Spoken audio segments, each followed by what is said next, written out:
What's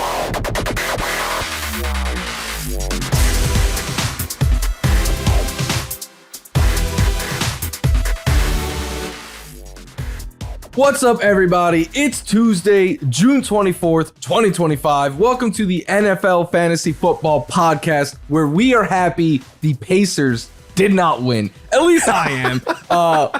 I'm back from my vacation. MG is off this week. I was traveling the Pacific Northwest. MG is going a little bit more south. I believe he's in San Diego, which, LQ, you could attest to this. To me, that is the Southern California version of what all us Northeasterners do when we head to the Jersey Shore. Yes, exactly, man. And it's crazy how you guys, you're going north, MG's going south. I'm right here in the center at home. I mean, look, I ain't got no vacation plan yet. I did go to Vegas, actually. Yeah, that's like lateral, that's kind of. Yeah, exactly. Still dead center. We're good, though. How was Vegas? You were there because, like, me and MG were on vacation. That was a business trip for you. You went there to draft. Yeah. I went to the draft. I crushed it. My first two picks, Jamar Chase, Puka Nacua, and I followed up with your boy, James Cook. So the Scott Fishbowl draft was amazing. I was pick 7. Yeah, it's the funky format, man. The Scott Fishbowl 15, man. You got to look at the rules. It's Super just flex? All flex. Super flex. There is no like designated single roster position. So if you want to draft a wide receiver every single round, you could do so. I don't recommend it, but you could. Who's your quarterback? My quarterback, come on, dog. You know who my quarterback is. You best believe I walked off with Bo Nix. Yes. Wait, so you didn't take a QB in the first 3 rounds and still got Bo Nix? Yes, because there's not enough believers out there, and I'm not going to be screaming to the top of the mountain about it. Like, you don't want to listen, okay, you're going to miss out again, so it's all good. When I heard Chase go 7, I'm like, all right, well, the first 6 picks must have all been quarterbacks or something. And of course. Wow. Yeah. You still left with Bo Nix. Kudos to you. Let's go. And I got RJ Harvey. We're good. Ooh, you did. I got to look at your full team, but so far I'm thinking you did. I saw the video you put out where you had Chase and Puka, and I was like, you could have covered up all the names and I would have told you what team that was. Of course, man. Had to leave with my guy. I love that. And speaking of your guys, we have QBs in the news. Your favorite QB of all time, Aaron Rodgers, has announced this will be his final season. But did he? Because he said, I'm pretty sure this is my last season. And if anyone leaves room for loopholes, it is Aaron Rodgers. But knowing that this might be his last year, to me, that doesn't change anything. But for you, does it impact how you view the Steelers? Absolutely not, man. He's not cool enough to do what Tom Brady did. Like, let's be honest. I do not want to hear about Aaron Rodgers after this season ever again, unless we're talking about him in like a legacy light of it. But yeah, he's just been completely trolling us these last couple of years, and it's been wild to even like have this as breaking news. Like, we already knew this was your last ride because the community and the football folks were going to force you to go into retirement, because I have no idea what the product that he's going to put out there this year. But let's just chalk it up, brother. You could have signed off now, like he didn't have to come back. So we'll see. We'll see what this does. Yeah, and I think from a real life standpoint, you could say like, oh, Steelers games are all going to be like nationally televised now, and everything is going to be like, oh, the last time you get to see. Okay, cool. He's earned the right. I'll give him that. Like, I'm not the biggest fan of him, but he's earned the right to go out on his own terms. And if this is how he wants to go out, kudos to him. But from a performance standpoint and a fantasy standpoint, this doesn't change anything to me, because he's still 42 years old. He is still coming off. I know last year he played the full year and everything, but like he didn't look the same after that Achilles injury. He hasn't thrown 30 touchdowns in either of his last 2 seasons. He hasn't topped 3,900 yards in any of his last 2 full seasons. Wow. He doesn't run anymore. To me, for fantasy, he is a QB2 that the absolute ceiling is maybe he volumes his way to like a QB12 finish in total points, but like in points per game, he is going to be a QB2.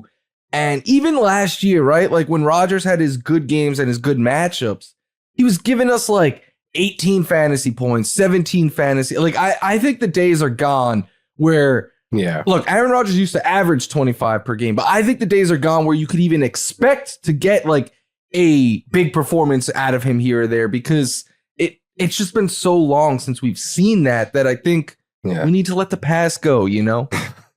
You'll never feel good having him in your starting lineups. I'll tell you that. You will be worried and hope that you have a backup quarterback to replace him if you made that decision. Because at the end of the day, how you said it, those spike weeks, those are like 17, 18 points. I can get that off the waiver wire if I wanted to play that position. You can get a guy like Brock Purdy that can throw up 20, that Jared Goff 25. Like, these are other quarterbacks that are still out here, that are still outside putting up some good points, and you trying to get Aaron Rodgers on his legacy tour right now, it's not a good idea.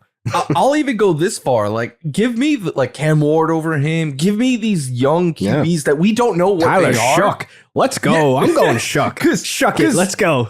At least there's upside in the unknown, right? Like, we know what Rodgers is at this point, and the Steelers are going to run the ball a bunch. Like, it's just not.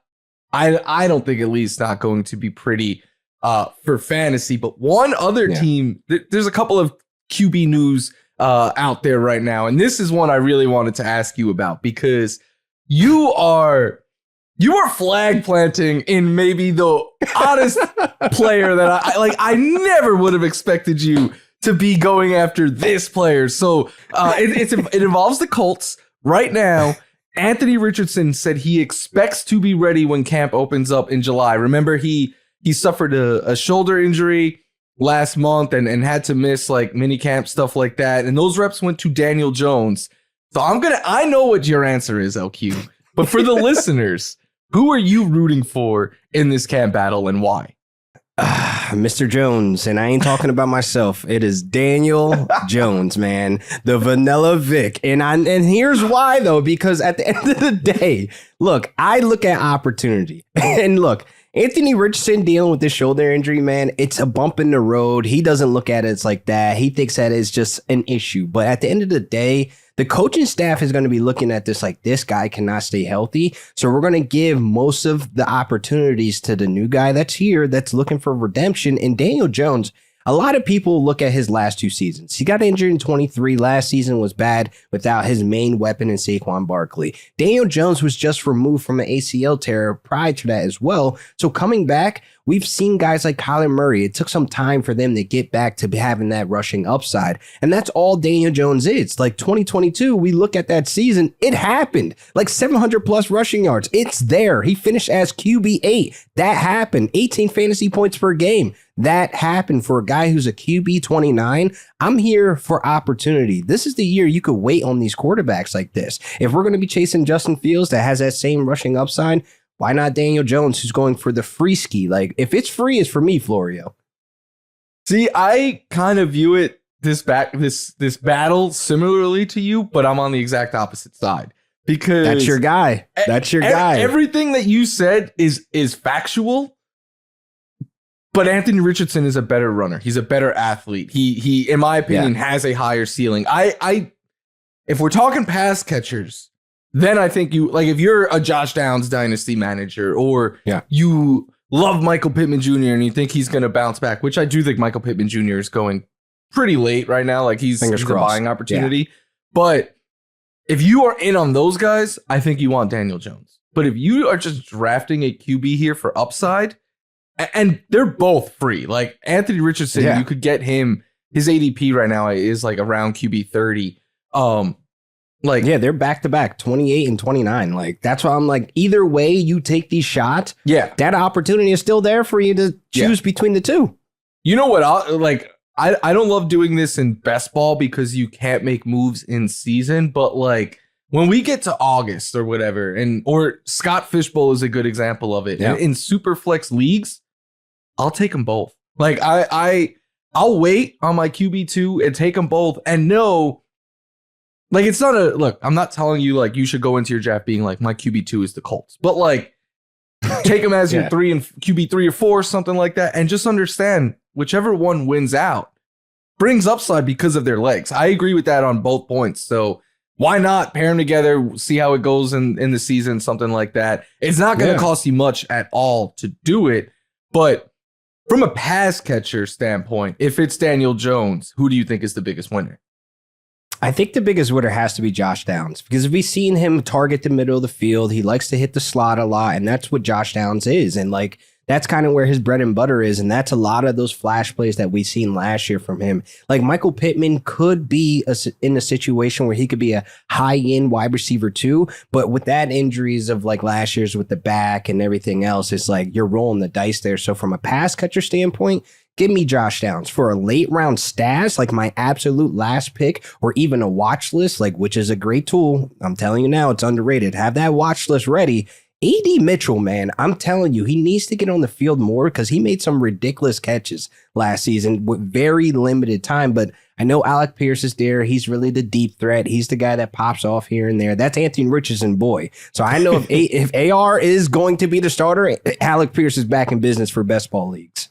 Yeah, no, and I individually, like as individual talents, I like all four of these guys. Like I think they're all NFL capable wide receivers who in the right like usage could be useful for fantasy.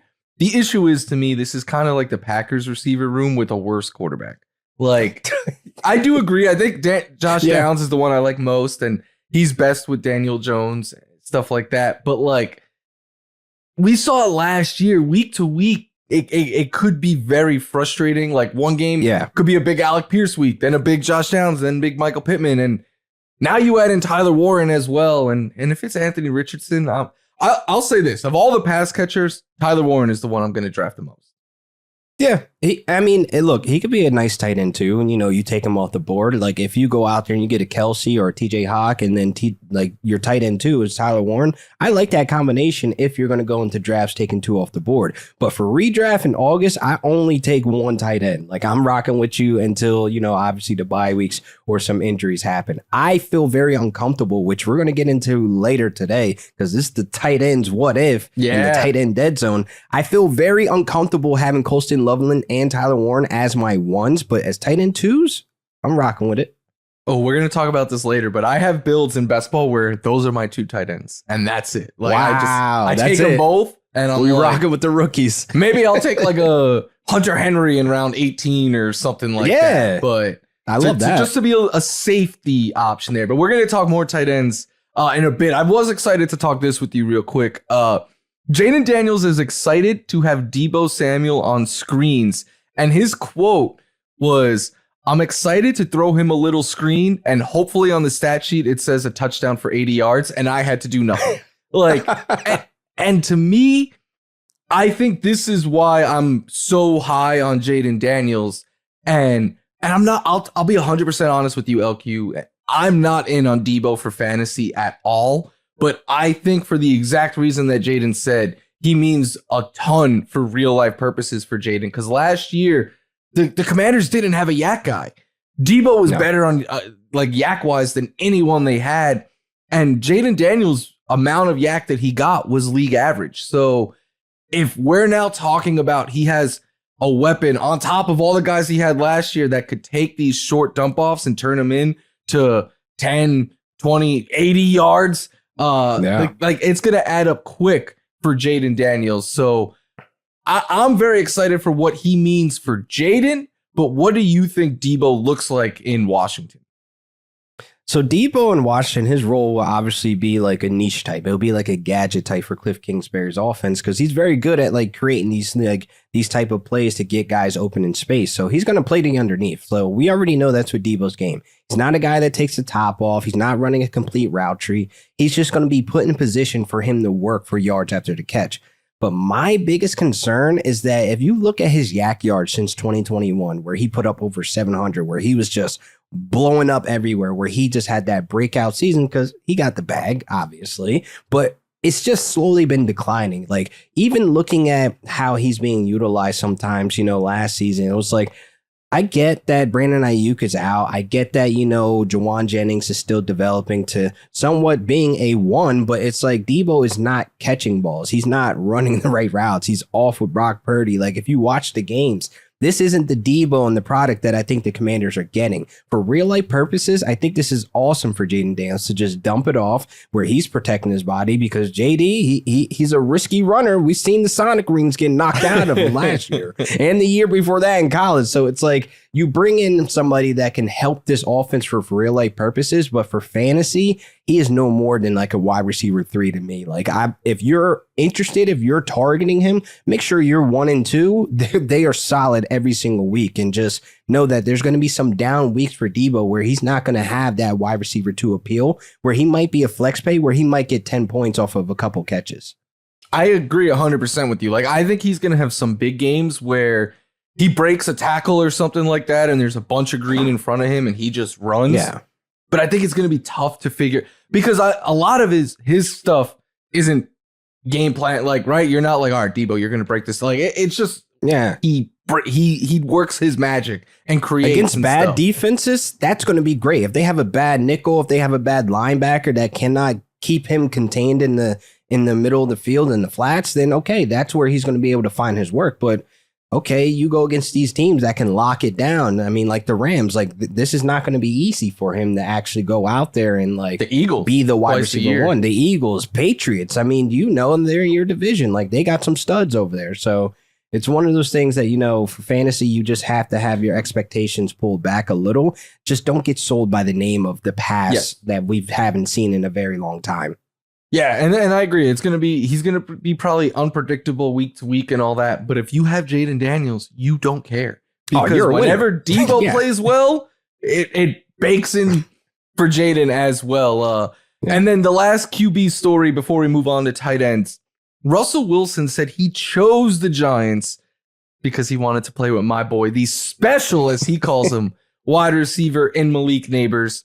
I have been pretty vocal that I am a Nabers stan, and I even put it on Twitter a couple weeks ago. Like, I don't think he should be the wide receiver 2 after Jamar Chase, but I think he belongs in that group with Justin Jefferson, CeeDee Lamb, and Puka Nacua. To me, those are your big 4 after Jamar Chase.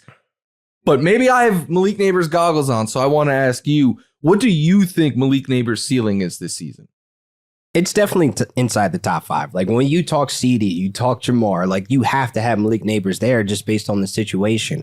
Talent. I mean, the vibe there is going to be elite like these guys. He may get 10 targets per game. That's where he's living and breathing at, because there's nobody else out there, other than the guys like Slayton and Theo Johnson and stuff like that may have little dump balls and little targets here and there, but they're not going to be eating off the same plate as Malik. So you have to put him in that tier. And you look at Russell Wilson, like, obviously the attraction there only is Malik Nabers, really. But like, I think this opens up Malik more downfield as well, because obviously we know Russell Wilson's one of the best deep passers, and it's not like he has the most craziest arm talent. It's all about the placement. And that's what Malik Nabers was lacking. I mean, Tommy DeVito throwing the ball 20 yards. I mean, yeah, we can kind of expect it not really making it there, and Malik had to do a little overworking. So I think we get more efficiency out of Malik. I think we get, more deep bomb touchdowns from him. I think we get a little bit more about what we see with Jamar Chase and Justin Jefferson. So he's definitely in that tier of guys. So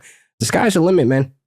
Yeah, and I that's why I think he belongs in that group, because you compare Russell Wilson's deep ball to the 4 Giants QBs last year, and it's not even close. So I was out there throwing it. Yeah, he was getting all that volume on 5 to 10 yard routes. Now you're going to add in a bunch of 10 to 20 to 20 plus air yard routes. And like you said, the sky is the limit. All right, talking lots of tight ends today, because I know I was out last week, but we've been doing what if, and you guys did the dead zone for running back and wide receivers, and I loved it. So we're going to kind of combine that into a tight end show and do a what if and a dead zone if that exists. But LQ, before we even get into individual tight ends, what is your strategy with the position? Because I do think, unlike wide receiver and running back and stuff, you kind of got to go into your draft being like, do I want to tight end early? Do I want to wait? Because it's a lot more scarce of a position than those others. Like, this is just straight up standard and PPR. Like, this isn't tight end premium or anything like that. Like, I'm usually not looking for a tight end until after the 5th or 6th round.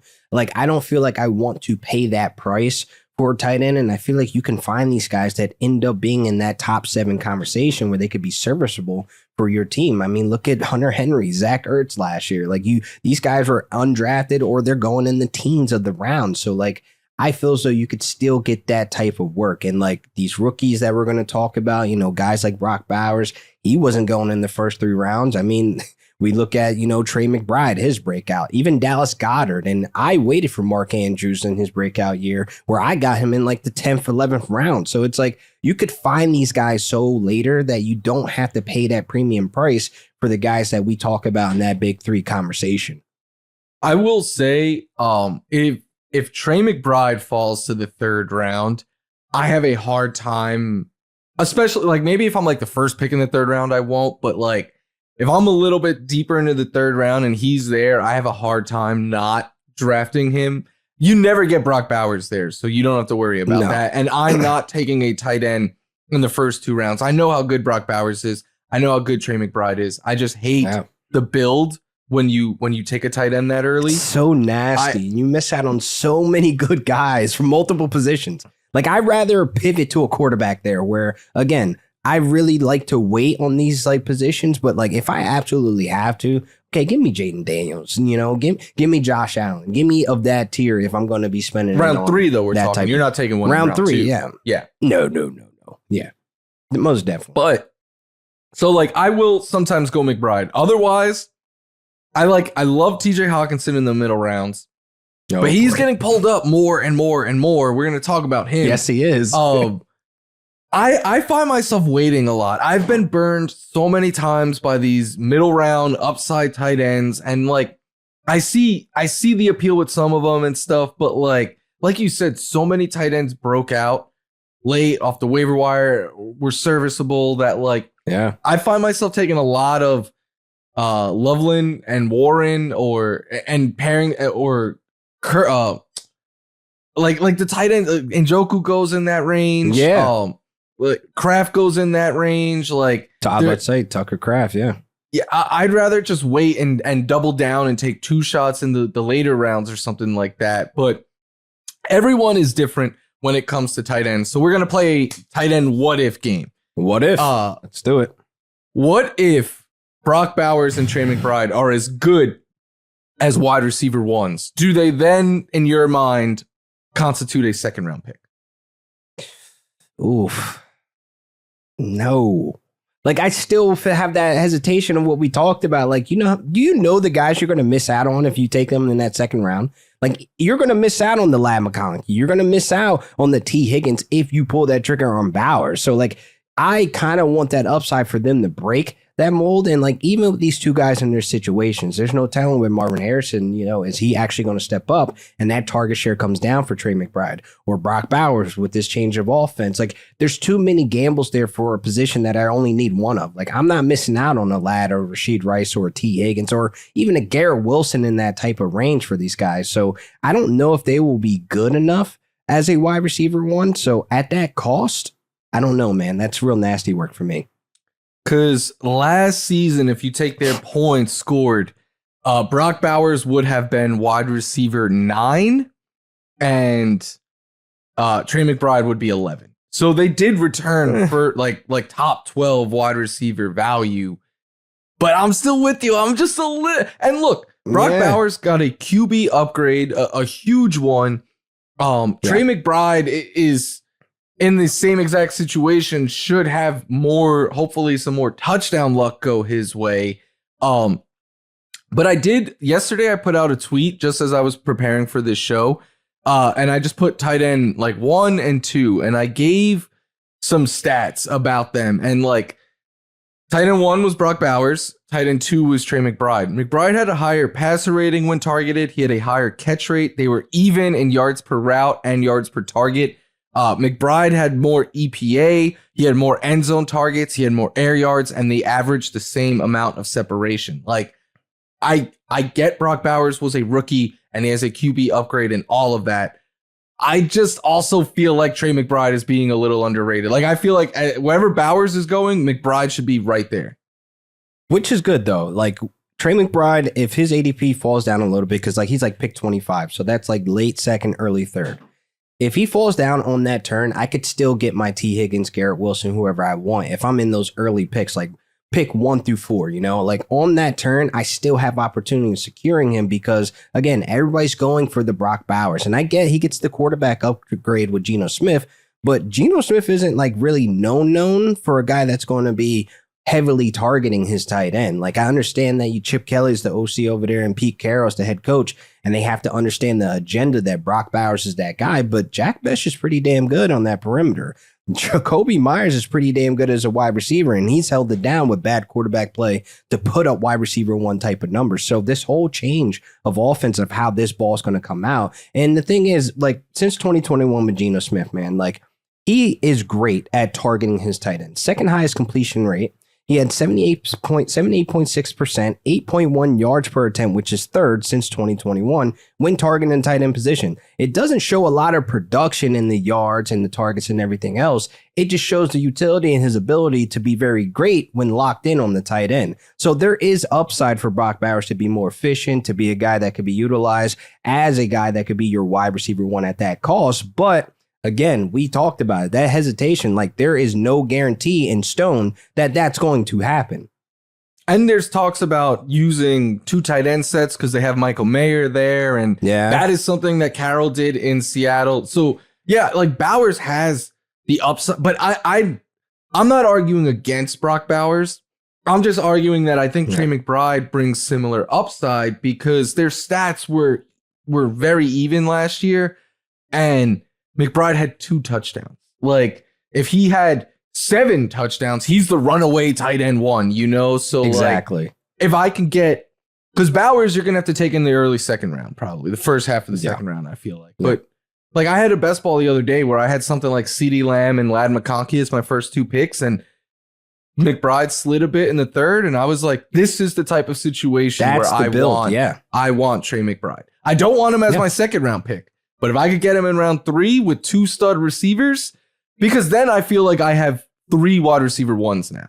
If I have Trey McBride as my tight end. We need the fantasy streets to bring down Trey McBride's, ADP. Let them do that thing. They do that with every random player where they talk. They were doing it last year. For no reason. There was a lot of doubt. Keep doing it with Trey McBride. What about George Kittle? Because George Kittle was phenomenal last year. Like it was. I think you could make a case. It was easily a top 2 season for George Kittle. You could make a case that it was maybe his best season, which his best season was probably 2018. But this last season, he had the second most yards in his career. He had the second most touchdowns of his career, and he finished as the tight end 3. But I am weary to pay that tight end 3. I'll actually say this. In all of my drafts so far, I don't have any George Kittle because... Wow. My fear is the 49ers were super banged up last year. They didn't have Christian McCaffrey for much of the year. Brandon Ayuk was a lost cause at the beginning of the year, and then he was gone before we knew it. Ricky Pearsall, we know what happened with him before the season. Deebo Samuel wasn't quite Deebo. So like and he missed time too. There was games where it was like George Kittle and Jawan Jennings, and that's your passing attack. So it's going to be a lot more crowded now this year. I'm not doubting George Kittle. Like, we know his talent is amazing, but there is a reason why George Kittle went 3 years without 1,000 yards. And then 2 years ago, he barely topped 1,000 yards. Like, because of the amount of receivers around him. But as a Rams fan who watches the 49ers so closely, how do you feel about George Kittle? I feel like Kittle, man, last year was great for a lot of fantasy rosters for those obvious reasons that you mentioned with the ups and downs of that roster staying healthy. Now, tight end 3 is kind of expensive as well, man. Like, I know we're sitting here talking Bowers and McBride, and like he's going at the 46th pick. And I get, there's some question marks with some other positions there in that area. I still feel nasty taking Kittle off the board, not really knowing I can project that he has that same season he had last year. You're basically putting your hat on that. Okay, well, there's no Deebo, and Ayuk's coming back from injury. Ricky Pearsall tweaking his hamstring right before minicamp. is going to be Jawan Jennings and Kittle, but that's not even guaranteed in stone. So if you're going to roll the dice, this is a tight end show today. I'm not rolling the dice on no tight end, man, because it doesn't make much sense. And again, he barely topped 1,000 yards with this on display of a thick Deebo Samuel, Brandon Ayuk injured, and Jawan Jennings still developing to be a serviceable one. So with all that on the table and he's getting up there in age, I think the cliff is right here where we're going to have to start talking about him outside of the top 5, where there's new toys coming into this league. Again, how many rookie tight ends will it take for us to wake up? Like, there's some production there. You just have to be a little patient for some, but there's some type of production there. I agree 100% because like you have to pay a 4th round pick for George Kittle. You can wait almost double that and then take your pick of the 40. Like to me, the 49ers receivers are the buying opportunity in this offense because they're all going outside the top 30, 35 wide receivers right now. So to me, that is where I want to be. But what about then another high-end tight end, Sam LaPorta, right? What if, because no Ben Johnson anymore, plus they lost their pass game coordinator as well. So what if the Lions offense just looks completely different this year? And do you think that is in the range of outcomes? It's definitely in the range of outcomes because Ben Johnson on the sticks, he kind of was deploying these Avengers, I would call them, because it was a high power offense. And even with Sam LaPorta, he is the tight end 4 right now. And I feel like that's still in that range of like the 6th, 7th round where we're going to be really talking about where these tight ends are going to go.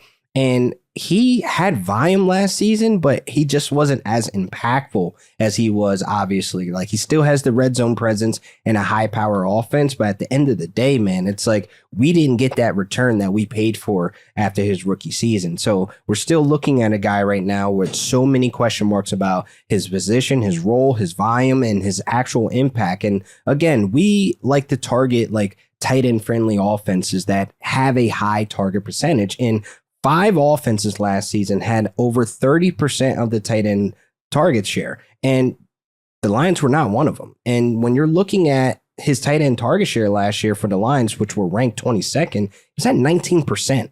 So that dropped dramatically from 23%, where they were top 10 in the league for tight end percentage. And you see that much of a drop off. And this is with Ben Johnson. I can't imagine what that looks like without him, with the emergence of Jameson Williams as well. Let's just say he's got his feet on the ground now and things are starting to look up for him.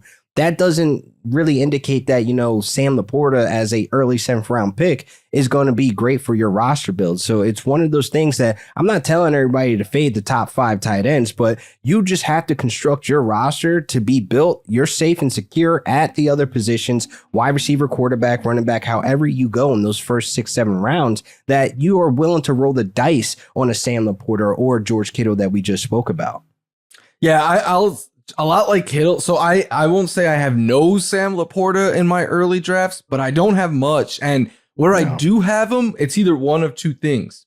It's either like a super flex draft where I'm pairing him with Jared Goff, or he's falling like past his ADP. And I'm like, okay, this feels like a good price to get Sam LaPorta, because I agree with everything you said. Like last season, he had a near 40 target decrease. And I know he missed the game last year, but still his touchdowns dropped, his yards dropped.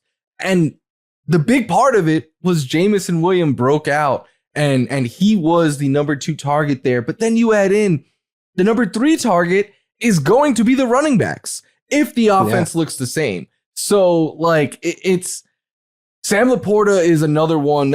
Even going back to his rookie year, I was all about drafting Sam LaPorta as a rookie. But then last season, I was like, I don't believe it, because if that 10 touchdowns falls down to 7 or 8, and that I know the yards fell and everything, the catches fell, all of that. I didn't think it would be that big of a drop off. The truth to me is probably somewhere in the middle of the last 2 years.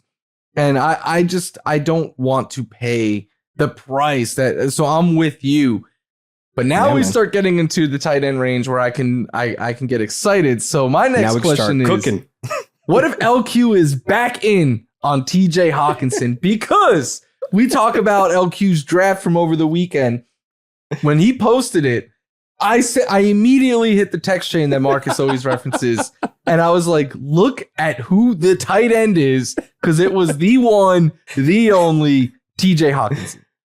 Oh my God, man. Listen, it took some new information for me to get back in on Hawk, and you guys are giving me crap for not being in on Hawk because he was definitely in the satchel of discontent as well, man. But him returning back from injury, he showed up a little bit, but there might be a different situation going into the season with Jordan Addison. July 15th is that trial date, so we don't know if he's going to get suspended and for how long. So there's going to be a lot of volume coming his way because Ty Fallon, the rookie, I don't see him coming in for Jordan Addison immediately hitting the ground running. Jalen Naylor, he's cool, he's flashy here and there, but at the end of the day, it's going to be Justin Jefferson and TJ Hawk. And where Hawk is going, there's a reason why he's my number one most exposed tight end right now in best ball drafts, because I'm going to jump on the opportunity right now before his ADP shoots up, because that's exactly what's going to happen. It's going to shoot up to a range where I feel uncomfortable, and I'm going to be back out on TJ Hawk because my concerns really was just volume. I mean, a 12% target share, man. Like, what are we doing here? I can get a Hunter Henry and Zach Ertz, who had a 19% target share of their team, because it shows more of their importance and more of the impact they make on their offense. And TJ Hawk is cool from a talent standpoint, but volume is king when it comes to these tight ends, man. I'll say this. I'm kind of hoping that Addison nothing happens and Hawkinson's ADP falls, because I think he is their number 2 target in this offense this season. And I think you always see it in year one. They're working their way back to form and stuff like that.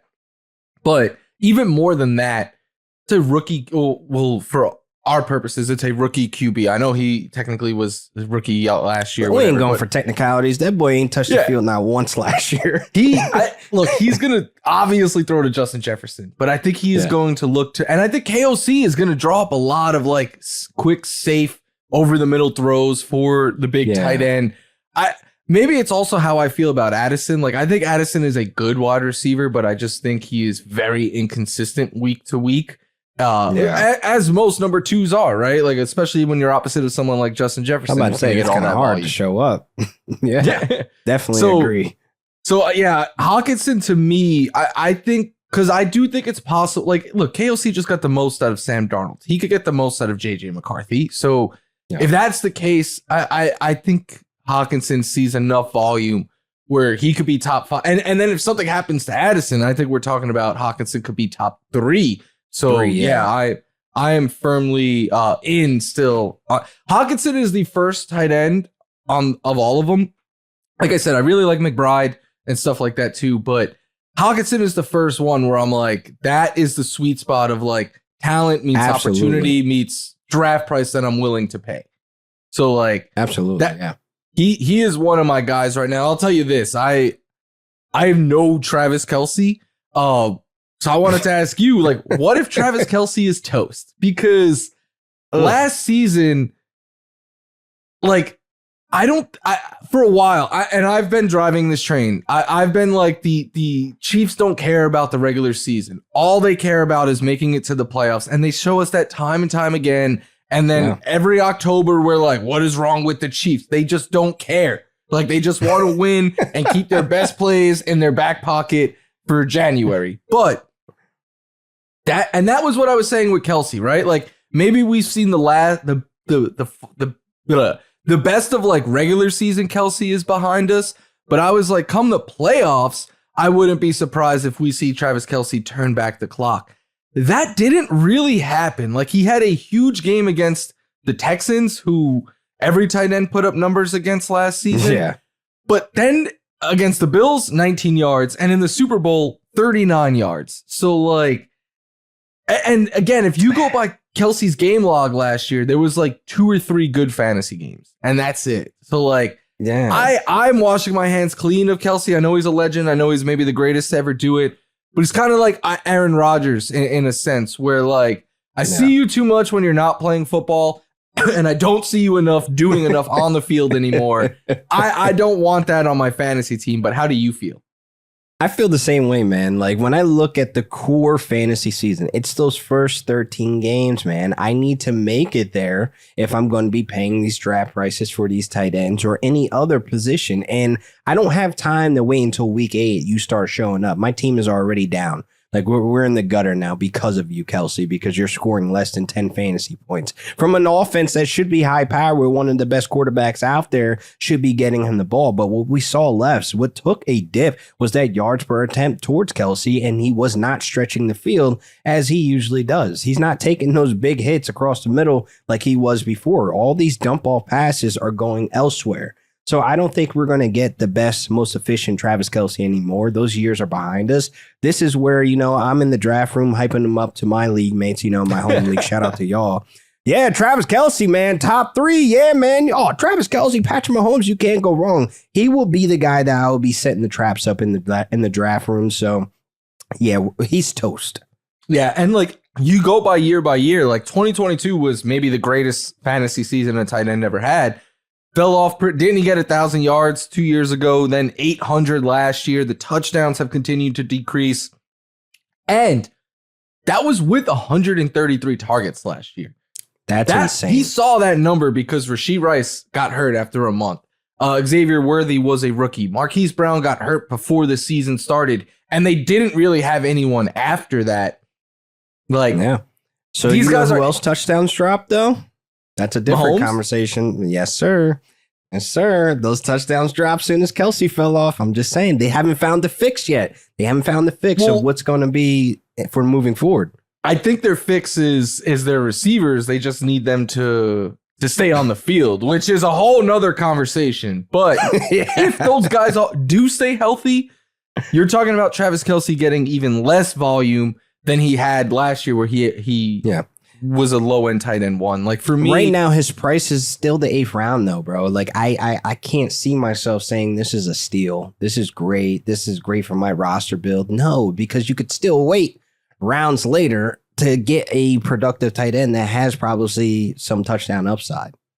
Yeah, like I'd much rather wait and take Marquise Brown 4 rounds later. Wow.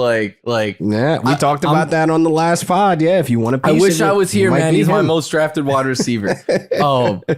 But what if Mark Andrews lets his playoff struggles carry over? Because this is something I think about a lot with, and it's not just a football thing. In baseball, we saw a couple of big name closers in Devin Williams and Emmanuel Clase struggle in the playoffs, and then they opened up this season struggling pretty badly. And Mark Andrews was to another level. He didn't talk to the media after all of that. Ravens fans wanted him gone. I always wonder, what if that carries over, and what if he just something isn't, but he lost his I don't know. I don't like to get in the heads of players, but also, there's a lot of target competition now on the Ravens. You add in D-Hop, you have Isaiah Likely, who those two guys might not see a bunch of volume, but they're going to be used in the red zone probably, and that's where Mark Andrews makes his money. So you were in big on Andrews last year. Are you again this year? No, unfortunately, and for that exact reason. He started the season slow because of that car accident. He might have been still banged up and everything like that. Finished the season kind of poorly with the struggles in the playoffs, and you both are on contract years with you and Isaiah Likely, where I'd rather take the discount on Isaiah Likely because I think he's going to cash in to get that extension to where they really want to see what he has in store. They know he's a red zone presence, but when it comes to Mark Andrews, he's Lamar Jackson's guy. You can't really forget that the chemistry that they built. So hopefully there will be some times in some games where, he'll have those spike weeks and he ends up falling into the end zone, but I can't risk that on a week-to-week basis that once upon a time, this was a top 3 tight end. This was a guy that you can just start and forget. That is no longer the case here with this situation. And truth be told, it was only 1 year like that, right? Mark Andrews was really good and really reliable, but he has 1 year with over 852 yards. He was always touchdowns were what you drafted Mark Andrews for. He was going to give you yards and some catches as well, but he wasn't he was Travis Kelce in that regard. You're drafting. I go back and forth on Andrews because of everything I said, like the more touchdown competition. But what you hinted at with the car accident and the weird start of the year last year, like part of me is like, nah, this guy showed he could still play and we're getting a little bit of a discount on him, but he is 30.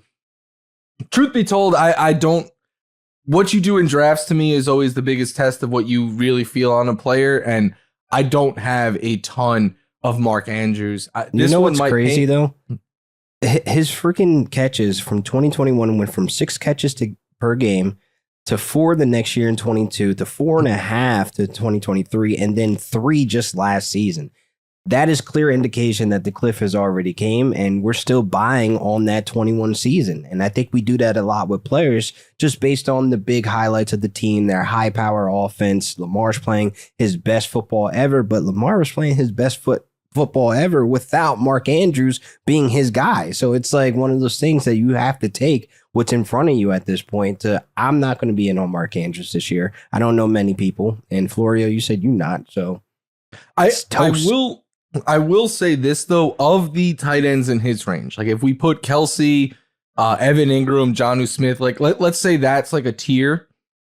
He is tied to the best QB and the best offense. So that is one thing I will give for Andrews. Like even if Andrews doesn't see the volume as much as he has in the past, the chances of him putting up, like he's a little less volume dependent because of the QB and offense that he's in. True. If that makes, in my opinion, at least, because 11 touchdowns ain't nothing light either last year. I mean, that could just be his role. If you're good with that, I'm good with that. Like of those teams, the Ravens are clearly the one that's going to lead in passing. Yeah. So like that, absolutely. He has that. I think is what keeps him. Like if he was on a different team, I think we're all washing our hands of Mark. What do you mean? He's going to be a Patriots. He's going to be on the Patriots next year. If maybe he was on the Patriots.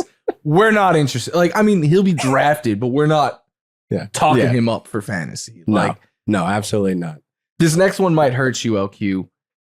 I don't find myself in on Jonnu Smith at all. So, but you are the Jonnu guy. I wanted to, what if he struggles to duplicate his career season? Or do you think he's good to go?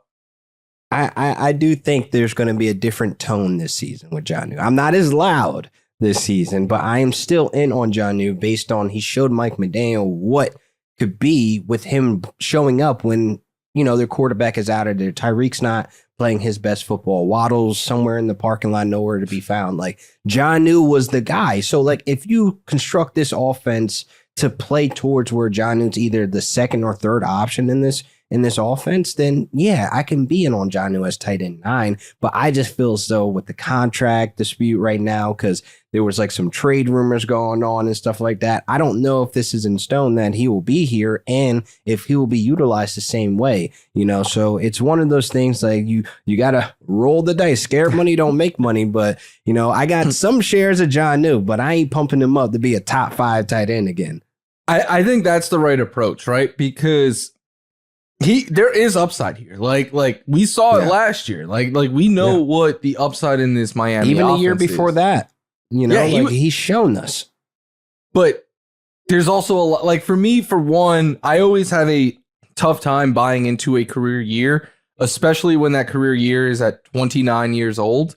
But even more than that, I did a deep dive of the Dolphins offense, and it was like, yeah, after Tua got hurt, and even when Tua returned, their offense was get the ball out of Tua's hands as quickly as possible, which is why they were leading the league in screens, and which is why Jonnu Smith had as many targets.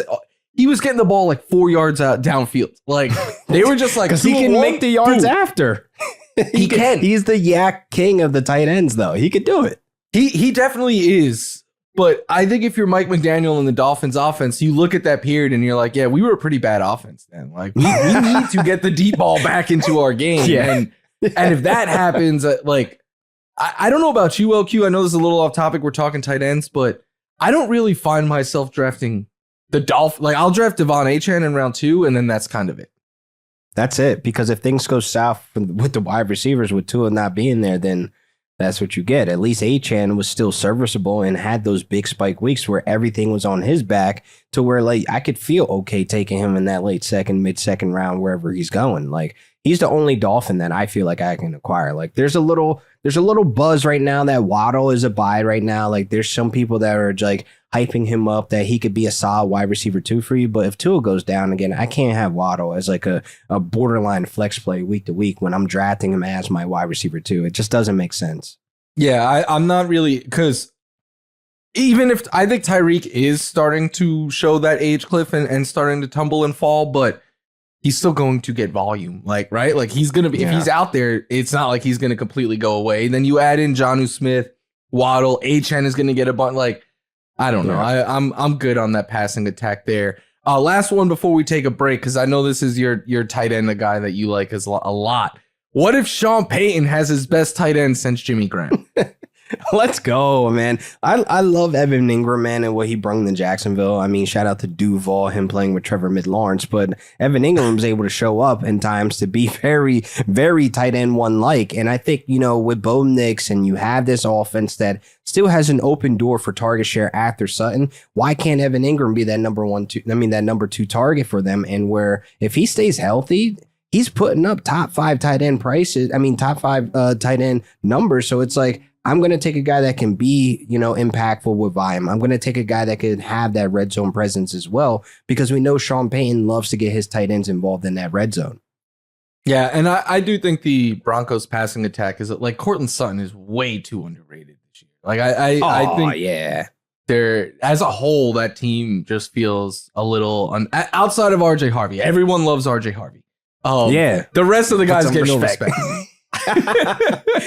Listen, we are a Pat Bryant pod. You may not know it yet, Florio, but you were a Pat Bryant fan.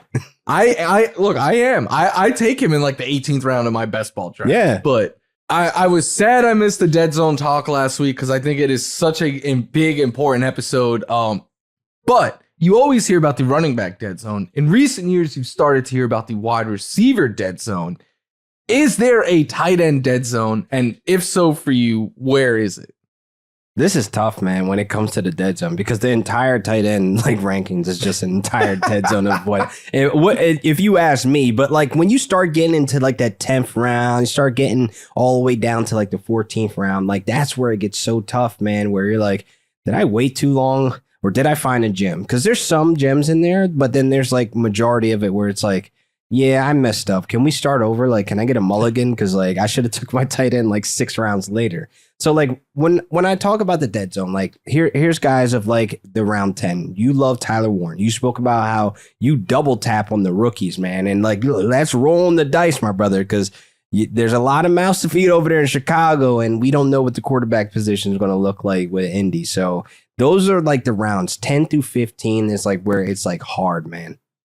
I do.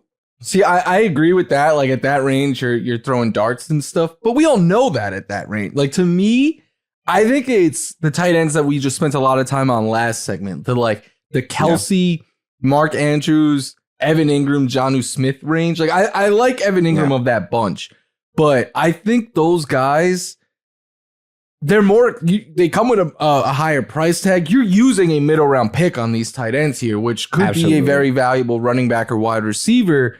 But they all come with landmines to me. So like, that's kind of why I'd rather, because to me, I think like a Warren or a Loveland brings similar upside as that tier. Maybe it's a little bit more unproven, but I think they bring similar upside, but at a cheaper cost. So to me, that like again, it's just maybe I've been burned too much by the Dalton Kincaids and the Kyle Pittses and all the way back to the Kyle Rudolph years. But like, I always find the middle round tight ends that I'm like, these guys are going to break out. And then they almost always burn you. David Njoku's in that bag that we left out as well. That's one of those things. It's hit or miss. It's very hit or miss based on the bad quarterback play, because he plays better with bad quarterbacks. I don't know why that's a thing, but that's just what it is.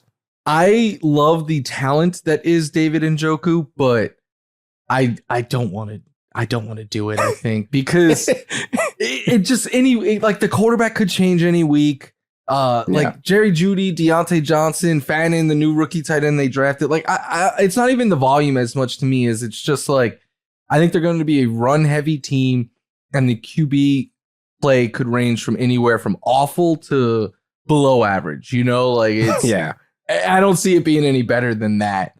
But so I've already mentioned I love Tyler Warren because I think he's a big body tight end that either quarterback there in Indy could get the ball to across the middle. I like Colson Loveland a lot because he's the hand-picked Sam LaPorta 2.0 by Ben Johnson.